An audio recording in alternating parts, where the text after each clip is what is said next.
ફરી જીવી જાણ. ભાગ 91. નહીં જીવી શકે. કાર્તિક પ્લીઝ, નંદિની થોડા ઊંચા અવાજે બોલી. પણ કાર્તિક ના રોકાયો. તે ચાલતો રહ્યો અને જતો રહ્યો અને વિચારી રહ્યો, હું વધારે ક્રૂર બની ગયો છું. સોરી નંદિની. નંદિની ત્યાં જ ઊભી હતી. અફસોસ, પસ્તાવો, અકડ, અભિમાન, જીદ, આ બધું જ આ પળે સૂક્ષ્મ હતું.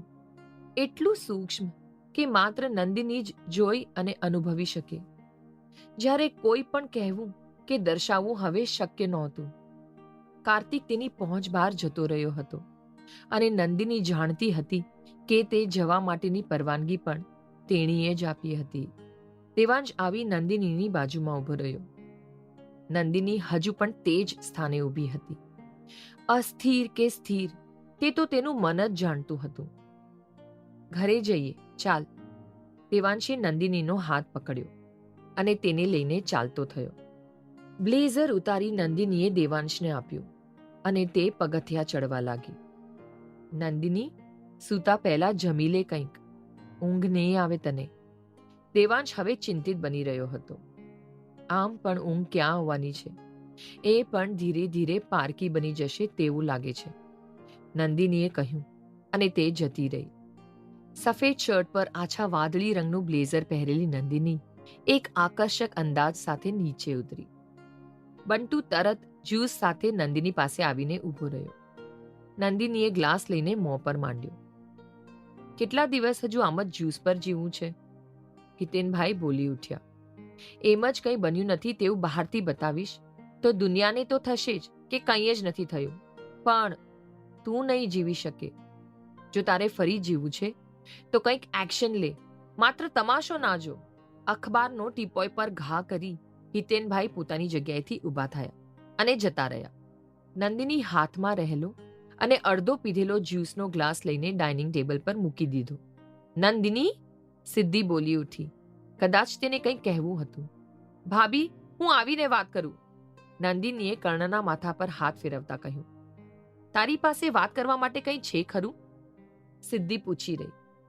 નંદિનીએ સ્મિત સાથે નકારમાં માથું હલાવ્યું અને સિદ્ધિ સામે જોયું. છતાં આપણે વાત કરીશું. મને ગમશે તમારી સાથે વાતો કરવી. ચોક્કસ. સિદ્ધિએ પણ નંદિનીને સ્વસ્થ બનાવવા સ્મિત વેર્યું. નંદિનીના જતાની સાથે જ દેવાંશ બહાર આવ્યો. આવી તે કર્ણની બાજુમાં બેસી ગયો અને કર્ણ સાથે થોડી મસ્તી કરવા લાગ્યો. દેવાંશ, સિદ્ધિએ કહ્યું અને તે સામેની તરફ દેવાંશ સામે બેસી ગઈ. દેવાંશ પણ સિદ્ધિ તરફ જોઈ તેને સાંભળવા સજ્જ બન્યો.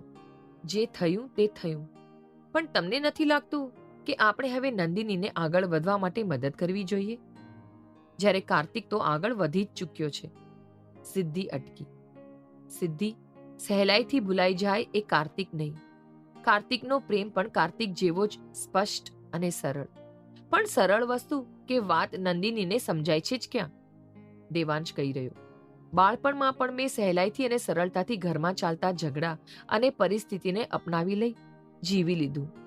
જ્યારે બીજી તરફ નંદિની એ પરિસ્થિતિને લઈને અઘરી બની ગઈ અને હવે તેને બધું જ અઘરું જ ગમે છે. ખબર નહીં કેમ. દેવાંશ અટક્યો, જાણે તેની પાસે શબ્દો ના રહ્યા પરિસ્થિતિને લઈને. તો હવે આપણે શું કરશું? કંઈક તો કરવું પડશે ને? નંદિની તો કોઈ એક્શન જ નથી લેતી. કાર્તિકને રોકવાનો આપણને હક નથી અને નંદિનીને આપણે સમજાવીને પણ શું કરીએ? એ માટે પણ મોડું થઈ ચૂક્યું છે. સિદ્ધિ વધારે અસ્વસ્થ બની રહી. જાણે નંદિનીને આ રીતે જોવી તેના માટે અઘરું બનવા લાગ્યું હતું. નંદિની આગળ વધી જાય એ શક્ય જ નથી. નંદિની કાર્તિક જેવા માણસને ઇનકાર કરી શકતી હોય તો પછી તું વિચારી લે. દેવાંશ અટક્યો અને તેને સિદ્ધિ સામે જોયું. સિદ્ધિ વિચારી રહી. તેની આંખોમાં નંદિની માટે ચિંતા સ્પષ્ટ વર્તાઈ રહી હતી, પણ તે પોતાની જાતને અસમર્થ સમજી વધારે પીડા અનુભવી રહી હતી.